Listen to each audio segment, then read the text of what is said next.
तो बच्चों हम स्टार्ट करते हैं हमारा next topic, second topic history में, that is medieval India and political transition. ठीक है, इस टॉपिक का नाम है medieval India and political transition. इस टॉपिक में हम पढ़ेंगे राजपूत डायनेस्टीज के बारे में, उन्होंने किस तरह नॉर्थ इंडिया पर हुकूमत की, और राजपूत डायनेस्टी, राजपूत के जो महाराजा थे वो लोग लिटरेचर पर, लिखने पढ़ने पर और ड्राइंग पर, आर्ट पर किस तरह उन्होंने काम किया, इस पर हम पढ़ेंगे। और तुर्क तुर्क में रहने वाले बादशाह किस तरह, जैसे कि मोहम्मद गजनी है, मोहम्मद गौरी है, ये लोग किस तरह इंडिया में दाखिल हुए और हुकूमत शुरू की, इसके बारे में पढ़ेंगे। और दिल्ली की हुकूमत, दिल्ली में सल्तनत कैसा शुरू हुई और दिल्ली में निज़ामत कैसा शुरू हुई, और तुर्क लोग इंडिया के लिए क्या काम करे, उसके बारे में हम पढ़ेंगे। पहले ये जानना ज़रूरी है कि मेडिवल पीरियड किसे कहते हैं। ठीक है, मेडिवल पीरियड किसे कहते हैं? 12वीं सदी के आधी सदी के बाद से लेकर, ठीक है, 12th सेंचुरी के 1250 के बाद से लेकर 12th सेंचुरी के आधी सेंचुरी के बाद से लेकर 13th सेंचुरी के फर्स्ट आधी सदी तक। ठीक है, 1250 से लेकर 1350 तक का जो ये 100 साल का पीरियड है, इसे मेडिवल पीरियड कहते हैं। ठीक है, और ये ट्रांजिशनल पीरियड भी है, क्योंकि इससे पहले का जो वक्त है वो एंशिएंट पीरियड होता है, यानी बहुत पुराना, बहुत कदीम, बहुत ही ज्यादा कदीम, बहुत ही ज्यादा पुराना पीरियड, उसे एंशिएंट पीरियड कहते हैं। ANCIENT, ancient period. Ancient period के बाद जो पीरियड शुरू होता है वो मेडिवल पीरियड है, और ये पीरियड 100 साल का है। राइट, 100 ईयर्स का ये पीरियड है, 100 साल का ये पीरियड है। और इसे ट्रांजिशनल पीरियड इसलिए कहते हैं क्योंकि इस पीरियड में, ट्रांजिशन पीरियड में जो है, एंशिएंट पीरियड खत्म हो रहा है, मेडिवल पीरियड स्टार्ट हो रहा है। राइट, एंशिएंट पीरियड खत्म हो रहा है और मेडिवल पीरियड स्टार्ट हो रहा है। तो ये 100 साल का जो पीरियड है, ठीक है, उसे मेडिवल पीरियड कहते हैं। जैसे कि फॉर एग्जांपल शाम का वक्त है, हम कहते हैं ना भाई शाम का वक्त है, सुबह का वक्त है। तो शाम का वक्त किसे कहते हैं? दोपहर का वक्त खत्म होने के बाद, रात शुरू होने से पहले जो उजाला होता है। ठीक है, सूरज ढलने के बाद फौरी अंधेरा शुरू नहीं होता। सूरज गुरूब होने के बाद, सूरज जब शाम में गुरूब हो जाता है, तो उसके गुरूब होने के बाद अंधेरा फौरी नहीं होता, 15 मिनट 20 मिनट के बाद अंधेरा शुरू होता। तो ये 15-20 मिनट का जो टाइम है, इसे मेडिवल पीरियड कहते हैं, सॉरी, इसे ट्रांजिशनल पीरियड कहते हैं। ठीक है, ना दिन है ना रात है, शाम का वक्त है। ठीक है, शाम का वक्त है, गुरूब होने के बाद, सूरज गुरूब होने के बाद जो वक्त, अंधेरा होने से पहले जो वक्त होता है बच्चों, उसे क्या कहते हैं? शाम का वक्त। इसी तरह एंशिएंट पीरियड खत्म होने के बाद, मेडिवल पीरियड खत्म होने से पहले जो 100 साल का पीरियड है, उसे ट्रांजिशनल पीरियड कहते हैं। Got the point? समझ में आया बच्चों? उसे क्या कहते हैं? ट्रांजिशनल, TRANSITION, ट्रांजिशनल पीरियड कहते हैं। ट्रांजिशनल पीरियड जो है, ये मेडिवल पीरियड के शुरू होने की तैयारी है। ठीक है, the Turks broke the political system of small kingdoms. इसमें हुआ क्या कि ये ट्रांजिशनल पीरियड के दौरान तुर्की के रहने वाले लोग, बादशाह क्या करे, इंडिया को आकर, इंडिया में जो छोटे छोटे हुकूमतें थी उसे तोड़ने की कोशिश करें। इंडिया एक बहुत बड़ा कंट्री है, आप जानते हैं बच्चों, इंडिया एक बहुत बड़ा कंट्री है, और इतना बड़ा कंट्री एक बादशाह से चला जाना बहुत मुश्किल है। तो इसलिए क्या करे, north India, south India, east India, waste India, India को कुछ पार्ट्स में डिवाइड करें। ठीक है, और हर एक पार्ट का किसी को एक बादशाह बनाए। ठीक है, तो 4 से 5 छोटे हुकूमतें इंडिया में चल रही थी।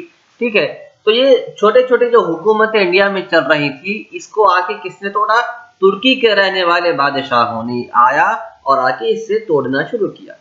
ठीक है, उसके बाद तुर्की के रहने वाले बादशाह इधर आकर मोनोथिज्म को फैलाने की कोशिश करें। मोनोथिज्म यानी एक खुदा को मानना। अब हम भी अल्हम्दुलिल्लाह मुसलमान हैं, हम अल्लाह ताला को एक खुदा मानते हैं, ठीक है। तो ये मोनोथिज्म है। मोनोथिज्म मीन्स एक को मानना, एक से ज्यादा किसी को नहीं मानना, एक खुदा को मानना, एक खुदा के अलावा किसी को खुदा नहीं मानना। यही ये इस्लाम की भी बुनियाद है, ठीक है। इस्लाम की भी बुनियाद है कि अल्लाह ताला के अलावा कोई खुदा नहीं, ला इलाहा इल्लल्लाह, हम कलमा पढ़ते हैं कि अल्लाह के अलावा कोई खुदा नहीं।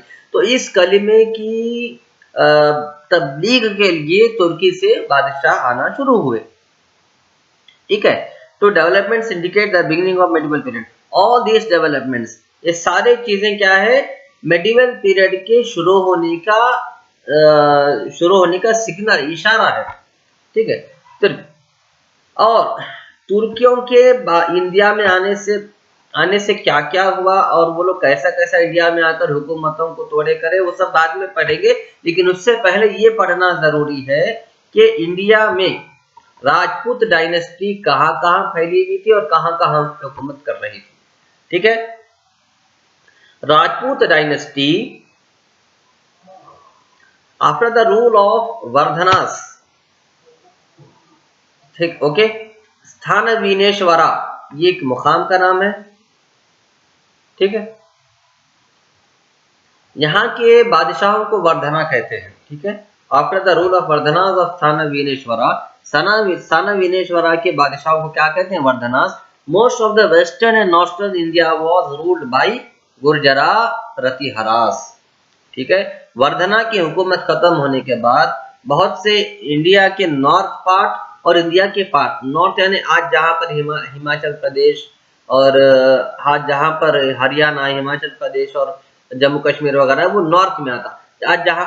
आज के डेट में जहाँ पर राजस्थान और गुजरात है वो वेस्ट में आता। तो ये सारे मुकामात पर वर्धना की हुकूमत खत्म होने के बाद गुर्जरा प्रतिहारास की हुकूमत शुरू हुई। उसके साथ साथ उसी तरह चंडेलास, बंडेलखंड के चंदेलाज ने हुकूमत किया।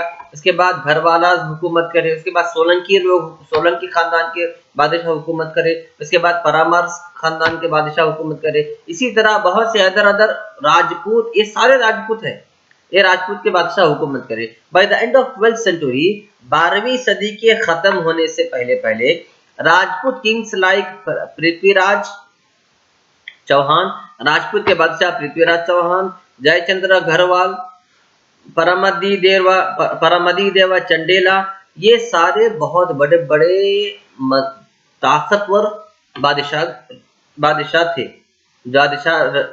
बादशाह थे जो हुकूमत कर रहे थे। कब तक? 12वीं सदी के खत्म होने तक भी ये सारे लोग अलग अलग मुकामात पर राजपूत खानदान के लोग हुकूमत कर रहे थे। तो आइए एक एक बादशाह के बारे में डिटेल से पढ़ेंगे।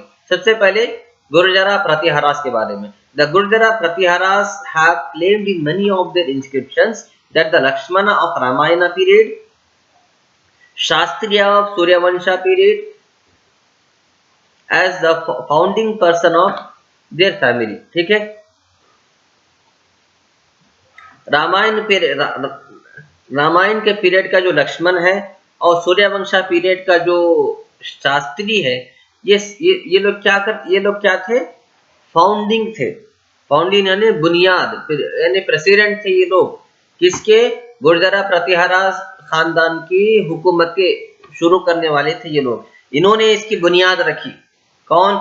लक्ष्मणा ने बुनियाद रखी और शास्त्रिया ने बुनियाद रखी। But as per the available evidences, Naga Bhatta is founder of this dynasty. लेकिन लक्ष्मणा और शास्त्रिया ये दोनों ने गुर्जरा प्रतिहारास खानदान के बादशाह की हुकूमत रखी, इस बात का सबूत नहीं है। लेकिन इस बात का सबूत मौजूद है कि नागा भट्टा ने गुर्जरा डायनेस्टी की बुनियाद रखी। नागा भट्टा ने गुर्जरा डायनेस्टी यानी हुकूमत करने वाला खानदान, गुर्जरा खानदान की हुकूमत की नींव रखी, गुर्जरा खानदान की हुकूमत की बुनियाद रखी, बल्कि इस बात का सबूत मिलता है जो कि नागा भट्टा के ताल्लुक से है। The Pratiharas ruled Sindh region by keeping Kannauj as their capital city। और प्रतिहारास ये खानदान के लोगों ने सिंध पर भी यानी इंडिया के वेस्ट में भी अपनी हुकूमत की, किसने? प्रतिहरास खानदान के बादशाहों ने।